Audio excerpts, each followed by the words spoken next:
يا مساء الخير أو صباح الخير، إن شاء الله يكون كل أوقاتكم بخير. الفيديو ده طبعا هو أول مرة تشوفوني تقريبا بالكاميرا، أو يعني أول مرة أظهر بخاص بستريم بأول مرة بالكام من خلال اليوتيوب. طيب أولا في الفيديو ده حابب إن احنا نتكلم عن حاجة بسيطة جدا، وهي بتواجه معظم الشباب في الوقت ده، أو الناس اللي من سن 18، ممكن كمان 17، ممكن أقل. يعني في ناس شاطرة شفتها أقل من كده لغاية بقى مثلا 23 أو 24، اللي هم بيدوروا على حاجة من الثلاث حاجات دول، وهنقولهم بالترتيب مع بعض. وهي الستودنت اكتيفيتيز، وال الفرونتيرنج، اللوكال فرونتيرنج، والفرونتيرنج اللي هو ممكن يكون خاص بحاجة زي مثلا extension language، أو هي مش يعني ممكن تتمشى، اللي هي مثلا لو بتخش تساعد مثلا محتاجين أو حاجة زي كده بره. يعني مثلا بتروح مثلا بتساعد ناس بره بيكونوا سينيورز، يعني بيكونوا ناس كبار في السن. بيبقى فرونتيرنج، وانت بتاخد بعد كده شهاده وبتاخد كمان باكج ماني لو انت على حسب يعني الفرونتيرنج. فاحنا عايزين نتكلم مع بعض عن الثلاث حاجات دول. خلينا نبدا ببساطه كبيره جدا. انا هوضح لكم ايه فايده كل حاجه من دول، وايه ممكن العقبات اللي ممكن تواجهها. طيب اول حاجه، انا كنت مشترك في حاجات كتير قوي. كنت مشترك في حاجه تبع ام سي بي، وكنت مشترك في حاجه تبع جوجل ديفلوبر ستودنت، جي دي سي اس، جي دي اس، سوري جي دي اس سي، جوجل ديفلوبر ستودنت ان كايرو. وكمان كنت مشترك قبل كده في ايه تاني يا ربي، في حته معرض الكتاب القاهره الدولي، الدوره 55 اللي فاتت على طول. طيب خلينا نبدأ نتكلم على ايه هي الستودنت اكتيفيتيز. الستودنت اكتيفيتيز ببساطة كبيرة جدا هي بتوفر لك الشانس ان انت يعني لو انت في الجامعة مثلا، بيبقى في كل جامعة بيبقى في حاجة خاصة اسمها student activities، دي بتبقى موجودة. في حاجة اسمها هاي ران او افتر هاي سكول، وكمان في ام سي بي اللي انا كنت موجود فيها، دي كان student activities. وفيها المجتمع اللي هو اسمه ذا سوسايتي، وكان في حاجات تانية كتير قوي. طيب ايه فكرة الستودنت اكتيفيتيز؟ الستودنت اكتيفيتيز ببساطة كبيرة جدا بيبقى عبارة عن سيزون كامل.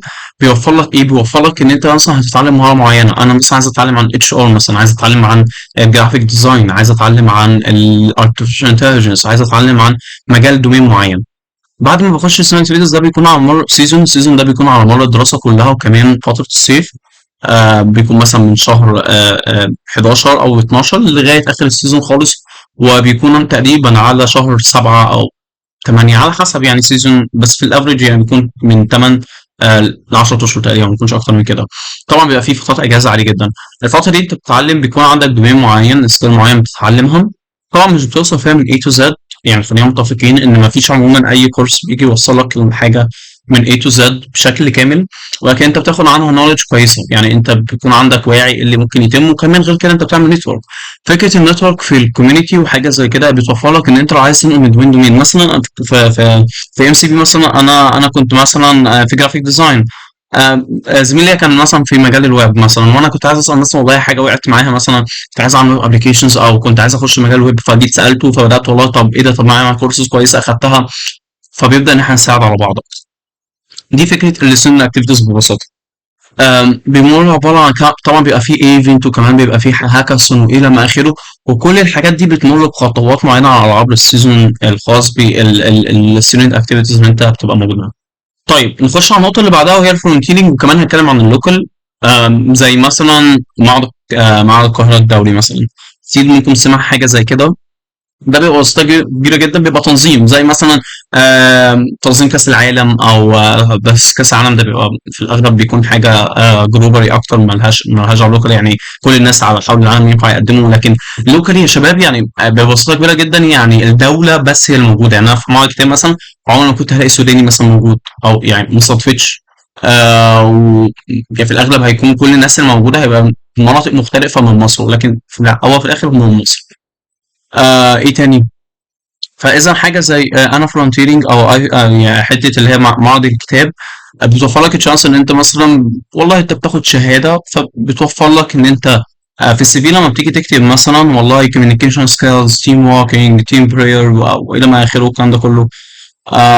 فمن تيم ورك مثلا، او تيم كولابريشنز، او تيم prayer، او او communication skills او problem solving. كل ده انا هتاكد منه ازاي؟ جزء منه بيكون طبعا من خلال الانترفيوز عادي جدا. لما بعمل معاك انترفيو والله انا بشوف انت هل عندك لياقه في الكلام، بتعرف تتكلم، بتعرف تحل مشاكل ولا ما اخره.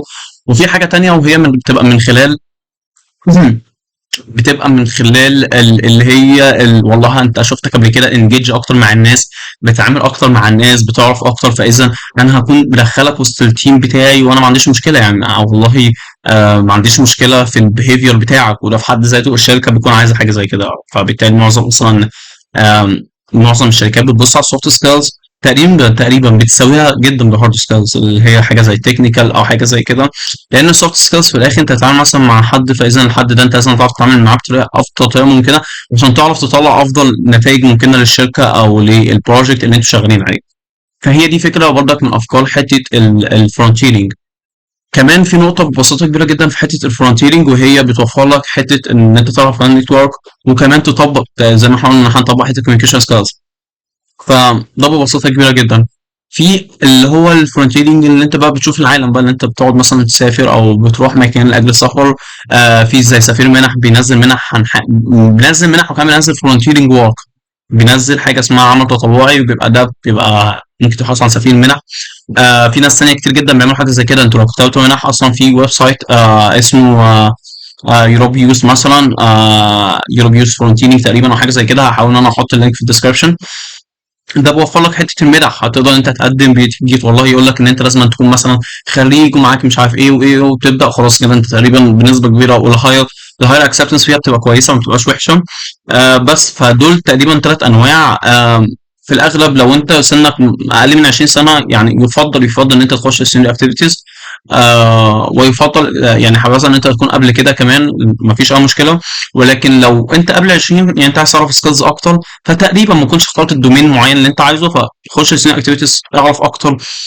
لو انت اكبر اوريدي عارف السكيلز بتاعتك وعارف الدومين بتاعك كل حاجه، خش الفولنتيرنج هيساعدك كتير جدا ان انت تعمل انجيجمنت اكتر وتتعامل اكتر مع ناس وتعمل نتورك اكتر. عامه الثلاثه بيوفروا لك نتورك، بس يمكن الهاير مثلا فاليو اكتر هتكون في حته بالنسبه لي، وهي ممكن تكون غريبه شويه، في الستودنت اكتيفيتيز. لان انت في فرونتيرنج تركيا مش بعلمك حاجه، انا بخليك تنظم مثلا، خليك تتعامل مع الناس، ولكن مش بعلمك حاجه ومخليك تتعامل في نفس يعني. مثلا اكتيفيتيز انت لما بتعمل ايفنت مثلا بتتعامل مع ناس، لما بتعمل حاجه اصلا انت بتتعامل مع ناس.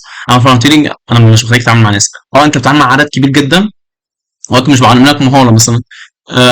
فبس ده تقريبا يعني الفيديو ده كان خلينا نعمل كده ريكاب بسيط جدا. الفيديو كنت بتكلم عن ثلاث حاجات: السنو اكتيفيتيز، الفرونتينج الخاص باللوكالي، وكمان الجلوبالي. فبس كده. ده كان فيديو بتكلم فيه بخصوص السنو اكتيفيتيز وتجربتي وبساطه كبيره جدا في الانشطه الترابيه. وبس، واتمنى ان هو يكون افاد حد فيكم. وكمان يا ريت يعني يا شباب تقدروا ان انتوا تنزلوا الفتره الجايه سنو اكتيفيتيز وفرونتيرنج ورك على قد ما تقدروا، لان هيساعدكم في حته ان انتوا تعرفوا سكيلز اكتر وكمان تعملوا نتورك اكتر. فبس كده. اتمنى الفيديو ده يكون خفيف كده وبسيط، واتمنى ان انا اشوفكم في فيديو تاني كتير. مع السلامه.